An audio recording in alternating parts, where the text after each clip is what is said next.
Hello, and welcome to the Gestalt IT Rundown for Wednesday, January 20th, 2021, Inauguration Day here in the United States, as well as National Cheese Lovers Day.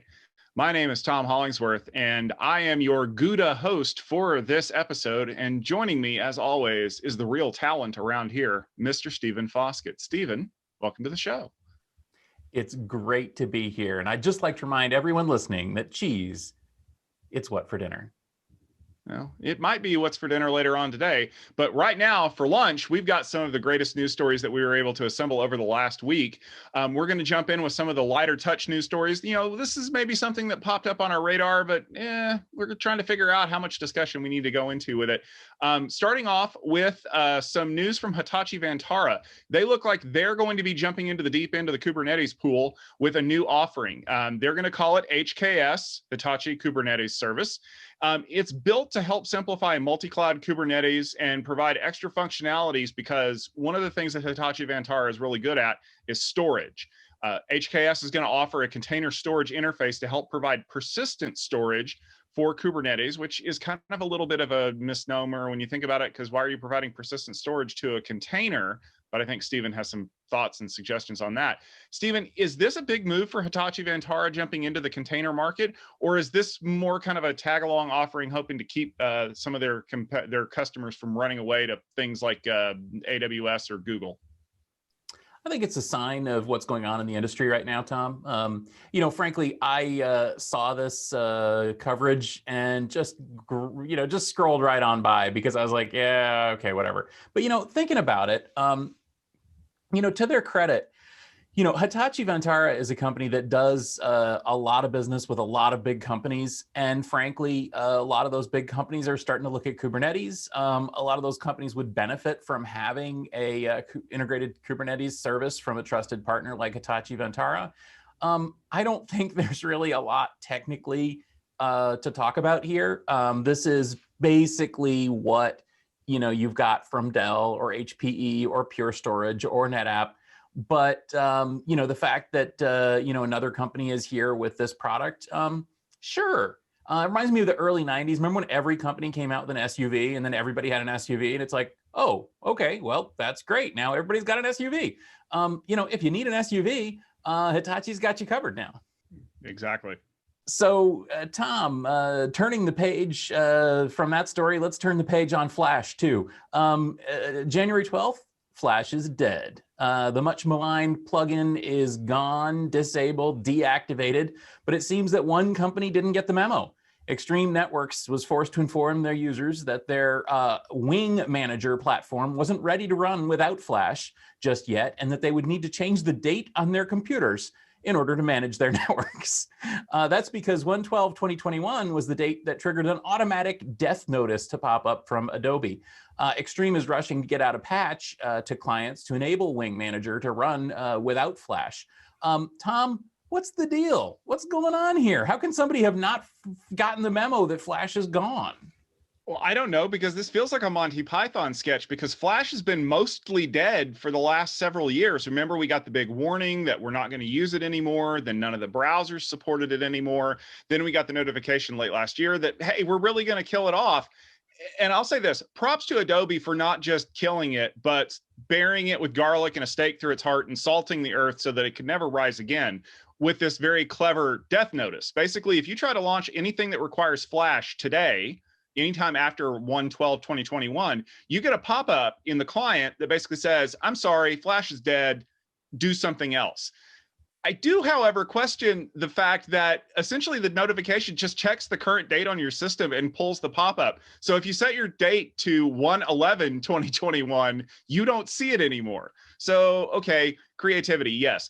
But I think it's funny that we've been asking about the use of Flash and other types of plugins in UIs and especially in these browser-based GUIs for a while. And the answer is always like, oh, yeah, we've got plans to get off of that. And yet somebody got caught.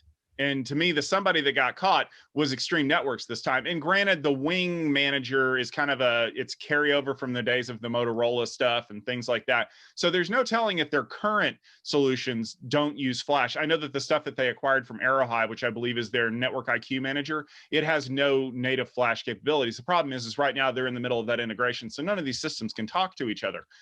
You would hope that you can fix that. However, near and dear to a networking person like mine's heart, the CLI still works beautifully. So if you need to manage your system and you don't want to change the data on your laptop, fire up your terminal window and let's get typing. Tom, please tell me that CLI is called Wing Commander. It's not, right? I'm going to make a move to have it officially called Wing Commander. So yeah, let's make that happen. I really appreciate that. I will say, though, to their credit, the ability to actually make Flash work, even if it is like a totally hacky thing to do, is a godsend, because I'm sure there's still Flash out there. And I'm sure that people are going to need to figure out how to make it work. And the fact that the workaround is something that anyone can do, but not just click this button to make it still work, is a really good move. That's my opinion. Yeah, I would agree. Stephen, I know that if you're a user of the WhatsApp messaging system, you've probably had a really busy last couple of weeks. That's because that very popular message app used by people the world over, which just so happens to be owned by Mark Zuckerberg and his friends over at Facebook, announced last month that they were going to be making a couple of little changes to their privacy policy, something sharing a whole bunch of extra data with Facebook. I don't get what the kerfuffle is, but a lot of people did in fact feel very fuffled because they realized that if you did not accept the terms of the app, it just wouldn't launch anymore. So you basically were being railroaded into sharing all kinds of things with Facebook that you really didn't want to share, including like your phone number. That was supposed to take place on February the 8th. However, this week, Facebook went, why is everybody leaving our platform and running away to popular messaging apps like Signal? Maybe we have a problem. So they released a notice in a blog post saying, all right, guys, we didn't mean it. We're going to go ahead and we're actually going to delay the implementation of these changes until May of this year. That's made some users feel a little bit happier because basically it's a stay of execution of them staying on the platform. However, knowing Facebook, that just means they're likely to do the same thing in May without even bothering to do any kind of impact analysis or figure out if these really are good, solid privacy changes. But Stephen, my question for you is, have we finally reached to the point where it comes to people's personal privacy that changing these kinds of things in WhatsApp is a bridge too far and people aren't willing to give up every facet of their private life and all their personal identifiable information just for a simple emoji update?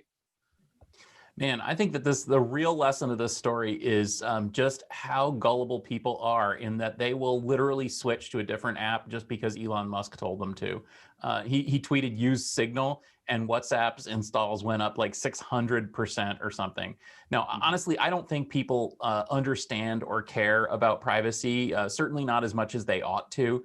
And I think that this is another case of sort of, oh, where's the herd? Oh, the herd is going over there. Let me go over there too. You know, I mean, the thing is, the telling thing is, people still use Facebook Messenger. In fact, a lot of people use Facebook Messenger. Note, I don't use Facebook Messenger, so if you send me a message on Facebook Messenger, I won't see it. But that doesn't stop my dad or my sisters or the rest of my family who constantly send me messages on Facebook Messenger. I actually had a neighbor yell at me because she sent me a message on Facebook Messenger. I'm like, what?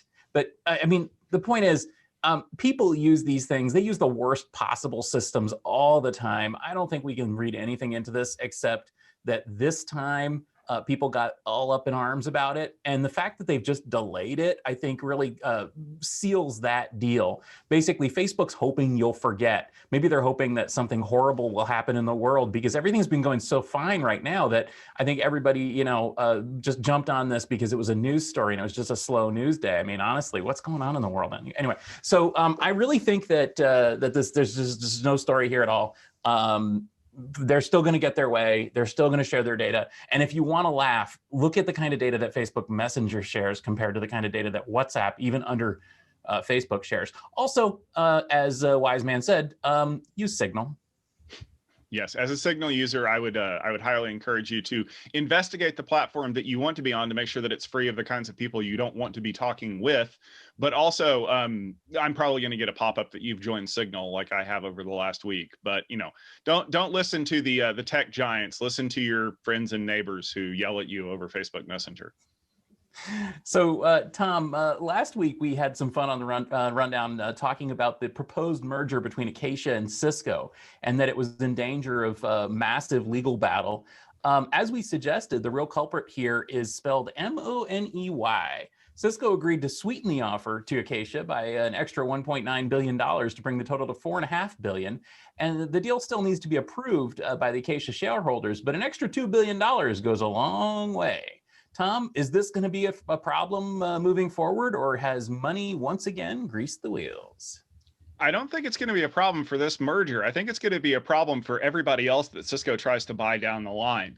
I mean, just to recap quickly for the people who might not have watched last week's rundown, Cisco wanted to buy Acacia. Acacia said yes. Cisco then had some issues getting the regulatory approvals from the myriad of people who now have to approve these things. And in the meantime, Acacia's stock value went up. So Acacia said, wait a minute, we can get more money. So then Cisco sued them. They sued Cisco back. And within like 2 days, suddenly a small dump truck full of cash appeared on the Acacia parking lot and unloaded $1.9 billion. And now suddenly we're best friends again and we're back on. So here's my biggest problem with this. One, you're holding them up for more money. That doesn't sit well with me, but I'm not the one who has to answer to the stockholders. Two, Cisco really wanted this technology. $4.5 billion is in the neighborhood of what they paid for Scientific Atlanta for those set-top boxes that you probably are still using, right? No. This was big because, like I said last week, this is something that Cisco really is kind of pinning their hopes on for the future. But more importantly, this sets a precedent. If Cisco wants you bad enough, you can renegotiate the terms of your deal. All you have to do is wait for some regulatory body, whether they be the US, the Chinese, the EU, or I don't know, Zimbabwe, to decide that maybe they don't like this. So what's going to happen the next time one of these things comes up? Is there going to be some kind of a bit of a renegotiation behind the scenes? I don't want to imply that there could be some dealing on the backside, depending on who you talk to. But yeah, $1.9 billion is nothing to sneeze at. So congrats to the people at Acacia who will soon become part of the Cisco Optical Services Unit. Yeah, I hope your desks don't have any tinfoil on them or anything whenever you show up. Yeah, I got to say, man, money does tend to make these deals work. And yeah, I mean, frankly, this seems to me to be the sort of thing that happens, right? You announce an acquisition, the price goes up, the price goes down, you sue somebody, and the price gets renegotiated. I guess that's how it's going to be. One thing I'll say is that the best thing that can happen is if the regulators start having sort of fair and transparent ways of assessing these deals, and hopefully then it won't be as much of a kind of a wait and see game to see if is China going to approve it, is the EU going to approve it, is DC going to approve it. Maybe people will just know that things are going to be approved. So, Tom, let's turn our attention to some of these longer stories now. The first thing up here is, it's kind of an interesting story, but I think that you're going to need to provide some context. So hackers are stepping up their game to steal other people's data. And the latest target is a company called Mimecast. The company reported last week that one of the certificates they used to authenticate to Exchange 365 had been compromised. Microsoft informed the company of this issue, and they've been mum ever since. The report on the incident says that the certificate enables customers to connect specific Mimecast applications to Exchange 365 tenants. Microsoft, at the behest of Mimecast, started blocking this certificate on Monday. Tom, is this a case of bad luck on the part of Mimecast, or are there bigger issues at play here? Well, I think as we're starting to unpack all of the stuff that's been happening in the last couple of months, this was not bad luck on the part of Mimecast. This was good fortune on the behalf of Microsoft. So Microsoft told Mimecast what had happened. Remember that, because we'll come back to that in just a minute. Microsoft told Mimecast that one of your certificates had been compromised. And this is important because, I mean, when you think about it, whenever we try to stand up any kind of computer to computer communications, there's really two things we can do. We can use some kind of mutually authenticated key, which is great if you want it to be quick and dirty and unscalable at all, because you can't scale a pre-shared key to cloud scale 100,000 nodes. So we use a certificate, right? Now I can verify that this is Mimecast on one end and this is Azure Exchange 365 on the other. And as long as you two trust each other, it's real easy to make that connection, right? Provided you write the right check. If I can compromise one of those certificates and I can pretend to be a Mimecast service connecting to somebody's Office 365 Exchange inbox, could you imagine the havoc that I could wreak? All I have to do is break into your system, attach my Mimecast to your Office 365 email client, and suddenly I have all of the function and features that I want to be able to pull mail out of your system, to be able to persist in there. And when you pull up the dashboard, you're like, oh, hey, Mimecast is working. Maybe somebody smart's going to be like, wait a minute, we don't use Mimecast. What's going on? So Microsoft did the right thing here. They immediately notified Mimecast what they had seen, and they asked them for the solution. And Mimecast's solution was right. Block the certificate, make it uncomfortable for a few users. Most reports that I've said that the number of people that use this particular service from Mimecast, you could probably count them on your fingers and toes. There's not a lot of companies. The problem is they're enormous. So this could have been a massive egg in the face moment for them. This means that Microsoft and Mimecast are going to have to do a really thorough audit of some of the stuff that they've got going on, especially at cloud scale, because based on the number of reports that I'm starting to see that are referencing things like Azure in the attack vectors, and we'll have something on this coming up soon, this is becoming a very big barn door, and the horses are running for it. If Microsoft doesn't get it closed fast enough, we're going to have a stampede on our hands, and it's not going to look pretty. Yeah, this seems to be the sort of thing that's happening right now, Tom. I mean, the fact that you get certificates being stolen, you got code being signed with official certificates.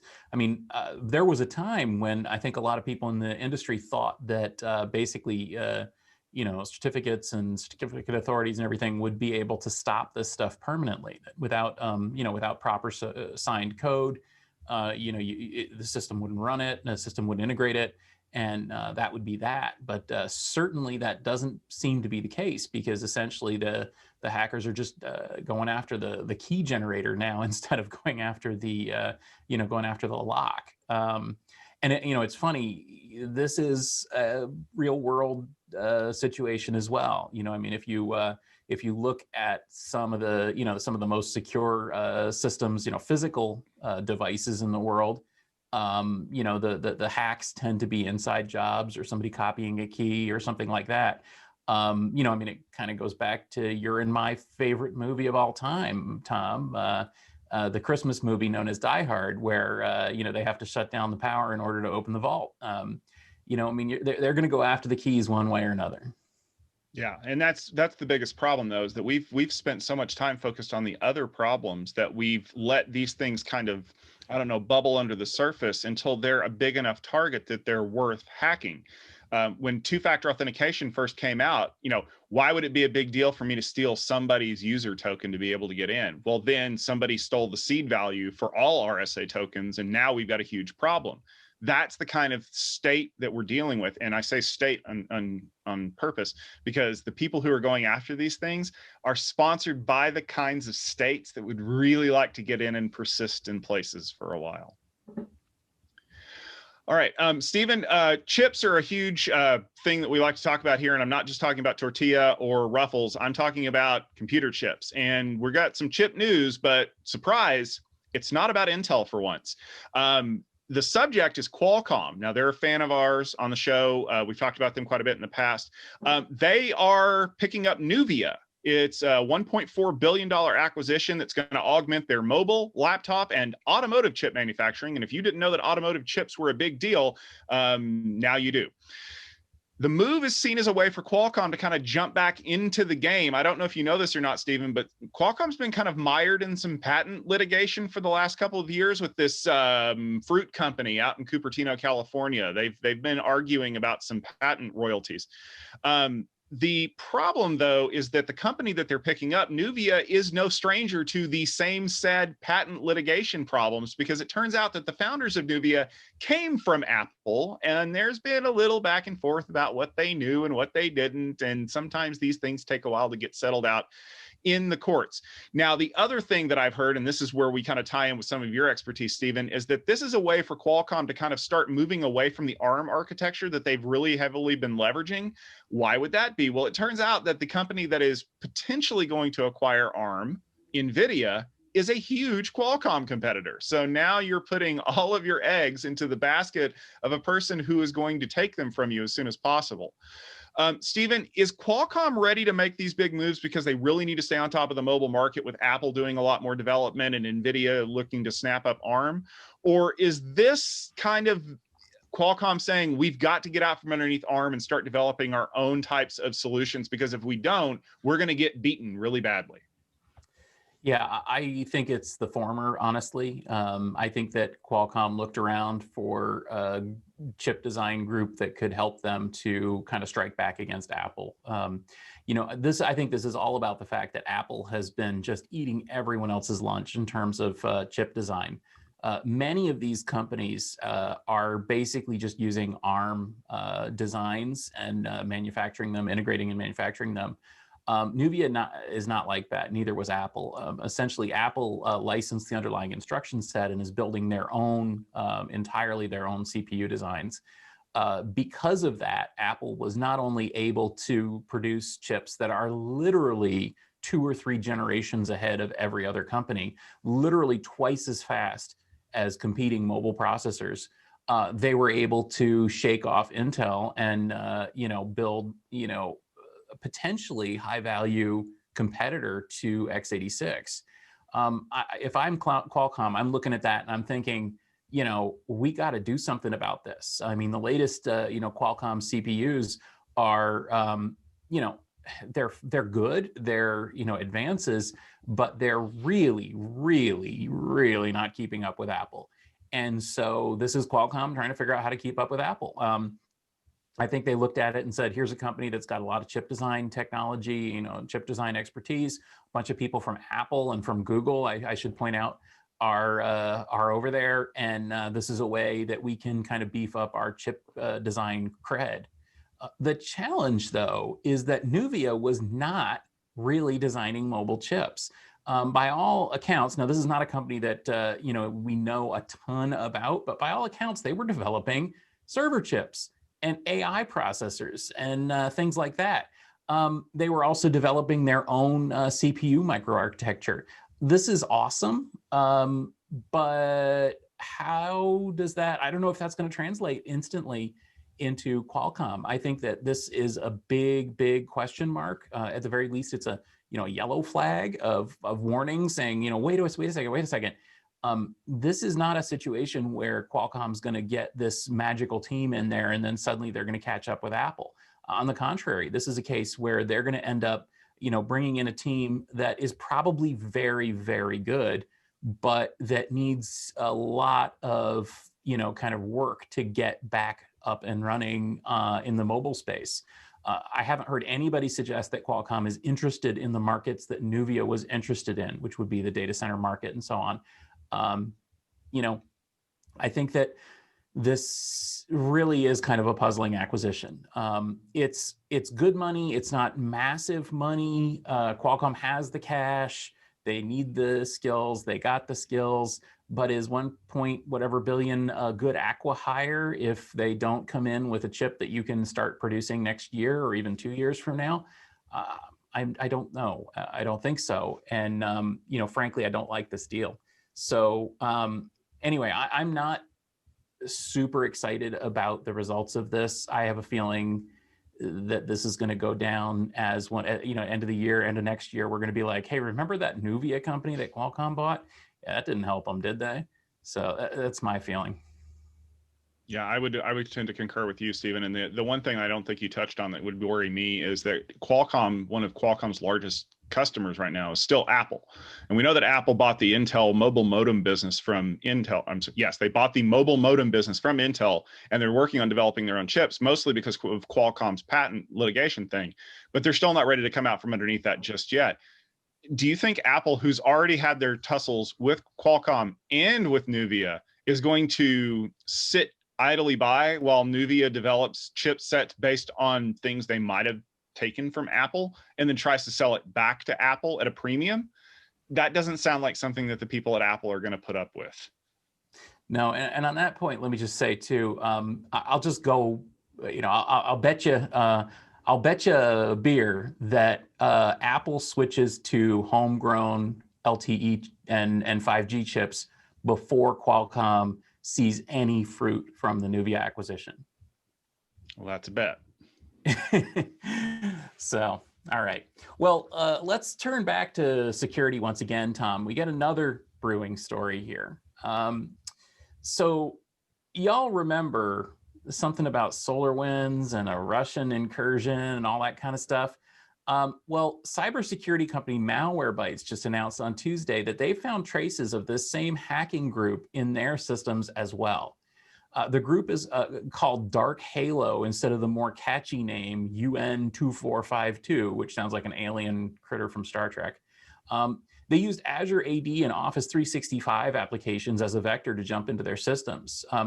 They're quick to point out that this involves the same group, but it was not SolarWinds Orion. This is a different hack from the same group that uses some of the same vectors potentially.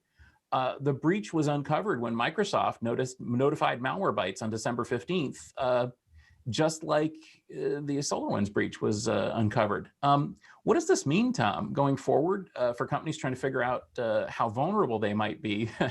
And maybe Microsoft's got a new product here where they let people know when they've been hacked.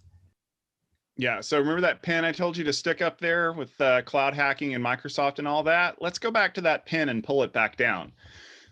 So look at the number of things that have happened, even in just the last couple of weeks. We have this MalwareBytes hack. We have the Mimecast certificate. There was another story that we didn't get to into in the rundown where a company was someone attempted to hack them through the Azure reseller service account that the reseller used to keep an eye on the company's licenses. This has shifted. So let's go back to your favorite Christmas movie, Die Hard, where the terrorists take over the lobby and control access to the building and then take a whole bunch of hostages on the 30th floor. They want the hostages, right? No, they want the vault that's down in the basement. Well, then why all the big dog and pony show? Misdirection. They want the FBI to show up and cut the power. This, I think, is ultimately what we're leading to. As much as we've been putting the SolarWinds Orion hack in the press, and let's be fair, they've taken their shots. That was not the ultimate goal. Was it a nice to have? Yeah. If 85% of your targets use Orion for their monitoring system, you have an easy in. But that's not what they wanted. They wanted to get into Microsoft Azure. They wanted an entry point into everybody's service.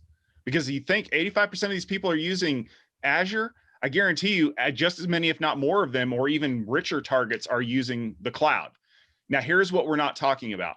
Microsoft has notified several companies that they have been breached by this group, and they know what to look for now. That's how they were able to footprint Dark Halo as the people behind it, because they were able to use the same tools and the same methodology that were used to hack it. I mean, as a matter of fact, Azure Active Directory now appears to be the new entry point into networks. Again, not SolarWinds specific, but fruit of the poison tree from the SolarWinds hack that we saw. Have you heard the name Amazon being mentioned yet? Because I haven't. Do you honestly believe that Dark Halo went after all of these companies that are using Azure and decided to leave the largest cloud provider in the world alone for no reason whatsoever? I don't.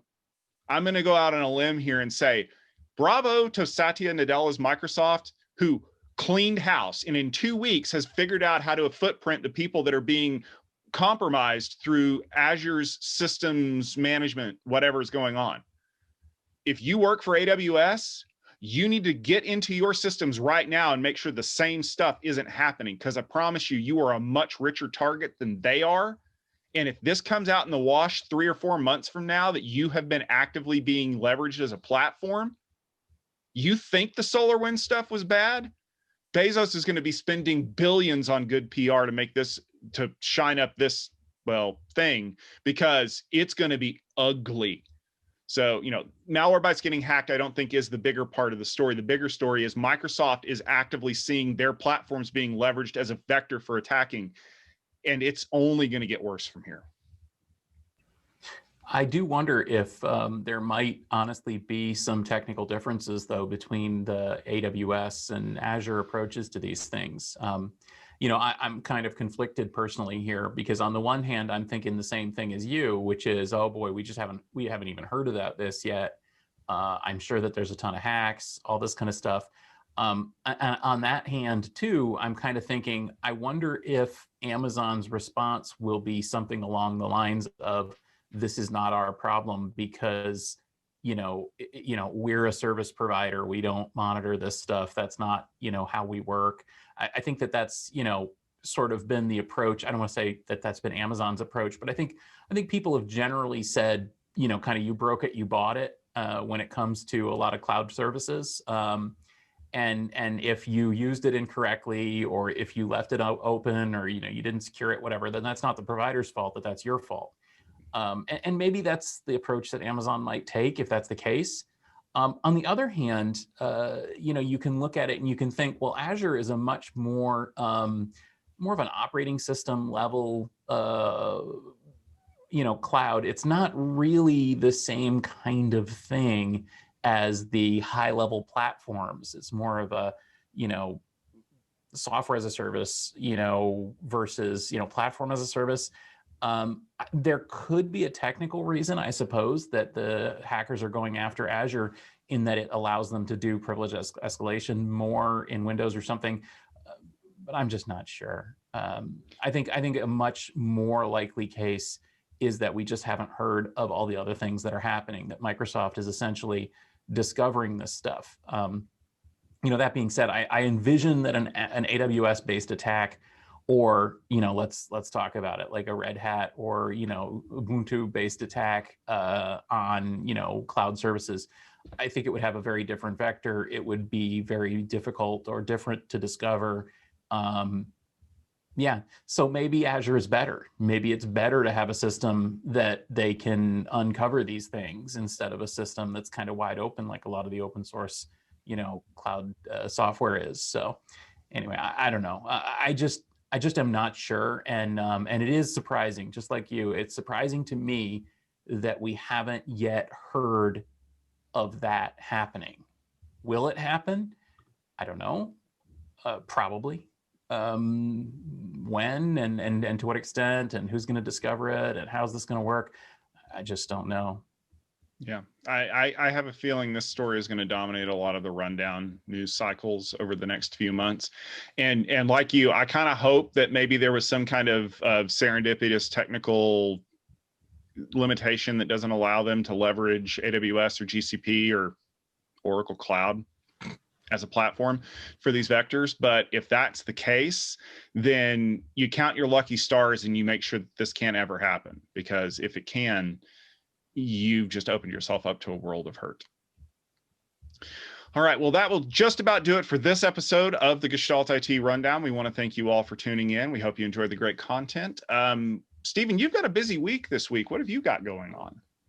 Absolutely, Tom. It's Storage Field Day. If you enjoy learning about storage as much as I do, or even if you're just curious about enterprise storage technology and what's coming next, just head over to techfieldday.com, click on the Storage Field Day logo, and you'll see us live streaming essentially all morning and into the afternoon Pacific time, Wednesday, Thursday, and Friday. We are starting a little later on Wednesday because there's some other event in Washington that day. But we're still starting on Wednesday, and you'll see lots of presentations by sort of next generation storage companies. One little bee I'll put in your bonnet is that one of the topics that's being discussed is this concept of storageless storage. And if that makes your head spin around, tune in for the Gestalt IT on-premise IT Roundtable podcast, because we just recorded a podcast on the topic of storageless storage. linked to this week's Storage Field Day event, because that's kind of how we do it. So anyway, yeah, check out the Roundtable podcast from today, and you'll see more information about storageless storage, and also tune in for the Storage Field Day. And if you miss it, if there's something else going on in your world, you can always find us on YouTube. Just go to YouTube/Tech Field Day, and you'll find all the videos from Storage Field Day, as well as all the other Storage Field Day events and Tech Field Day events. How about you, Tom? Oh, I've got a busy week of covering some articles of some interesting stuff happening in the industry. You know, I take a lot of briefings, but I always write up my notes on gestaltit.com, where I like to share back with the community and keep you guys up to date on some of the interesting things that are going on. We also have some great series. Stephen mentioned the on-premise IT roundtable. We also have Tomversations. We have the Checksum series. We have a lot of other great tech talks and interviews that I've done with some interesting people in the community working on some fascinating technologies. All of that is on our website at gestaltit.com. We also have a YouTube channel at youtube.com/gestaltitvideo, where you can find this episode of the rundown after we're live, as well as some of the other great stuff that we've got going on, including unboxing videos and some other fun stuff. So you don't want to miss that. But remember to set your calendars for 12:30 Eastern time every Wednesday, where we'll have another episode of the Gestalt IT rundown headed your way, where we inject a little bit of snark into your daily news cycle. So for Tom Hollingsworth and Stephen Foskett, the rest of our Gestalt IT family, for Tech Field Day, our audience and our family there, we bid you a fond adieu for today, and have a super sparkly day.